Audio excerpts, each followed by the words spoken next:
Okay. I came on here today because I wanted to show these people that live in it's called the Bush. The name of the show is the Bush, and they live in Alaska. Well, they don't now, but they did at this time. They live in Alaska, and they live off the grid. And living off the grid means you don't have no connection with the people who are. You don't have neighbors. Okay, let's put it like that. You don't have neighbors. You're just living off the grid. You living off the land. You just doing everything by nature. You know, like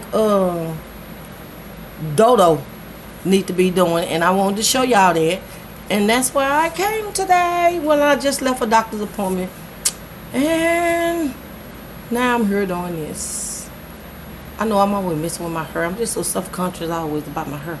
But anyway, I'm gonna start it, and we're gonna watch the. I just want y'all to watch it and see how these people live. Ho, ho, ho, flip the house. Anybody? Got it. I think we're next up. Someone tell me what's going on? I don't have a clue.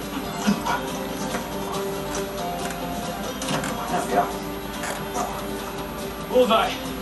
Hey, no Karens here, Carla. Okay, hands are off. That's very mean. On this episode of Alaskan Bush People. Aha! Dinner is served.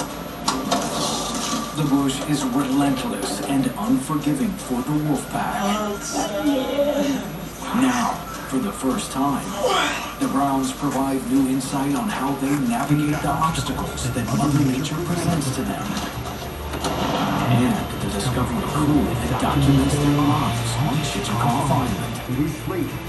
The forest doesn't. I always thought he was in here pouring into everything he could get his hands on.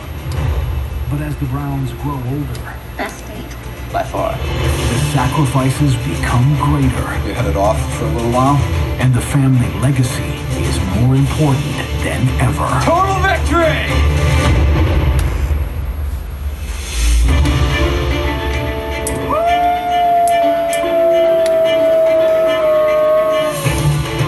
For over 30 years, the Brown family has endured the rugged conditions of Southeast Alaska. You got him. But persevering through everyday life in the bush can be more difficult than anywhere else in the world. Bush life is hard. It's lucky there are 9 of us because it takes 9 different people pulling to make our lifestyle possible. My meth is called the tea bag. Brown Town is such a shining beacon to us. It proves to us that, no matter how hard things get, if we get tougher every day, we fight harder every day, our gain is more. What we accomplish is even more. With their eyes on the future, this season, the family of 9 focused on making Browntown more independent than ever before. I just want to get where we're going to town less and less. I want to stay home a little bit. Early this fall, the Browns faced the unique challenge of transporting a cow from Hoona You can't stop it, can you? It's this way, honey. to the deep Alaskan bush. She seems to be doing really good. She's probably wondering what in the world is going on.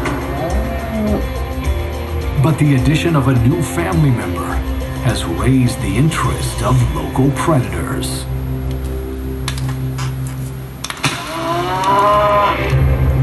He's coming from that way toward the beach. Until the Browns were able to construct a safe shelter for their cow Sabrina, Do you see anything? No. they were forced to stand guard overnight because in the bush, the danger grows stronger when the sun goes down. It's funny that people don't realize when we sleep, the forest doesn't.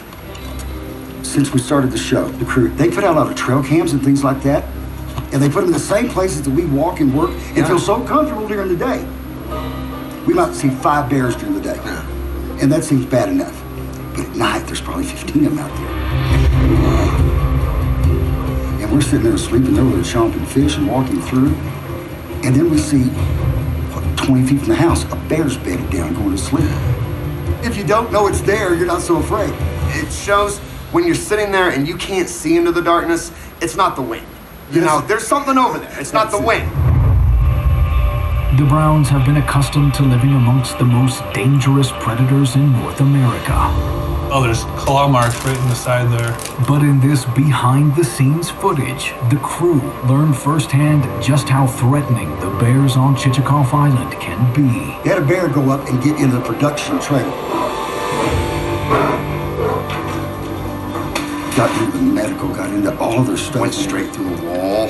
Tore it up. You always saw he was in here, tore into everything he could get his hands on. He could get his way in every single bedroom.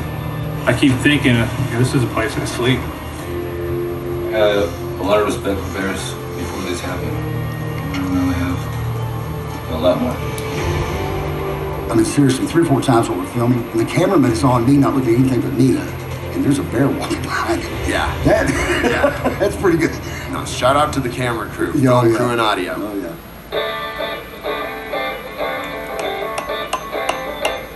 We just have the tray to rebuild and the door, right? Yep. With the constant threat of bears outside, the Browns have a regular task of preventing them from getting inside. The smoker smells like a desk. Imagine if he was there. This lost footage shows siblings Gabe and Bird repairing the damage to their smoker caused by one hungry intruder. We built a really nice smokehouse, and we filled it with a whole lot of really good smells. All right, let's just watch the smoke pour out.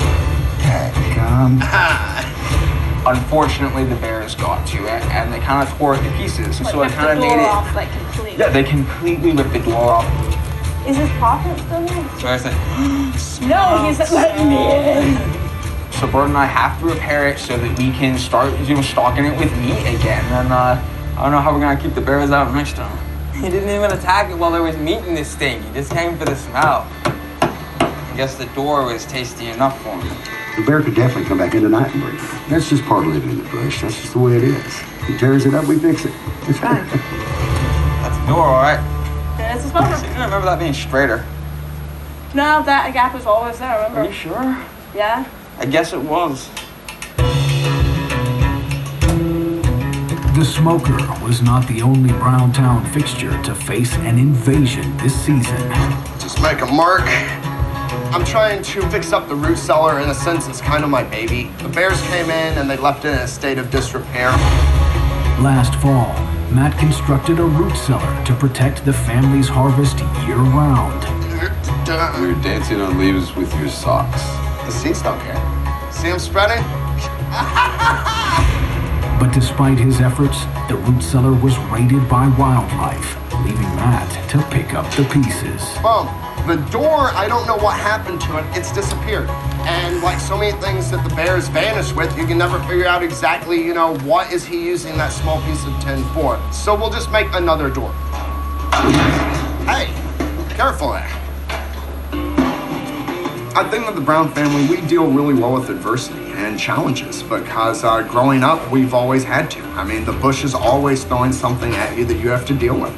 That's just made us come back even stronger, to tell you the truth. And we're just that much more determined to build Browntown up and make it somewhere that it's not so challenging to survive, make things a little bit easier. Well, now that we have a door on it, I think it's ready to start loading back up with food, get canned foods, vegetables from the garden and everything back in here. I think it'll suffice for now. Later on, I'd like to come through and build maybe an actual wooden door, but for now, should work out.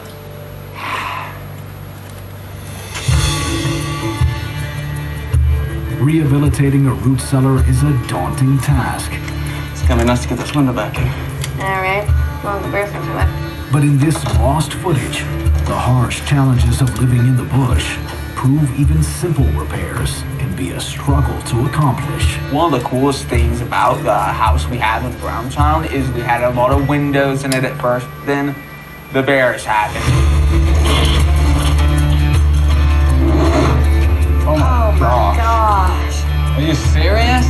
The bear cracked in our house. Ever since then, we've just had boards up there. It looks bad. We don't have our view, so definitely cool to be putting a window in. For sure. What animal am I? We waited so long, to actually put the window back in. So we even debated on whether to put it back in and make that a bookshelf. We really did because, you know, I couldn't just jump in the pickup truck and run down, you know, the hardware store and buy a window. Effective. No one ever hears about that.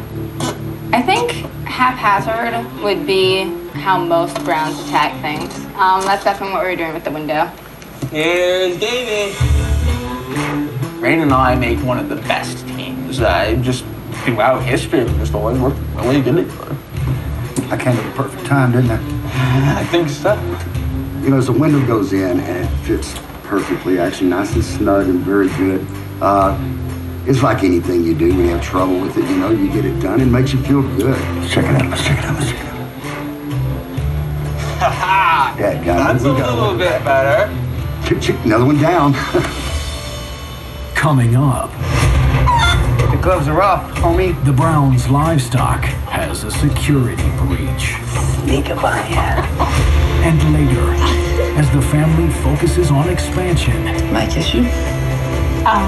Bam reveals exclusive new details about his journey to the lower 48. Okay, that is a long way away.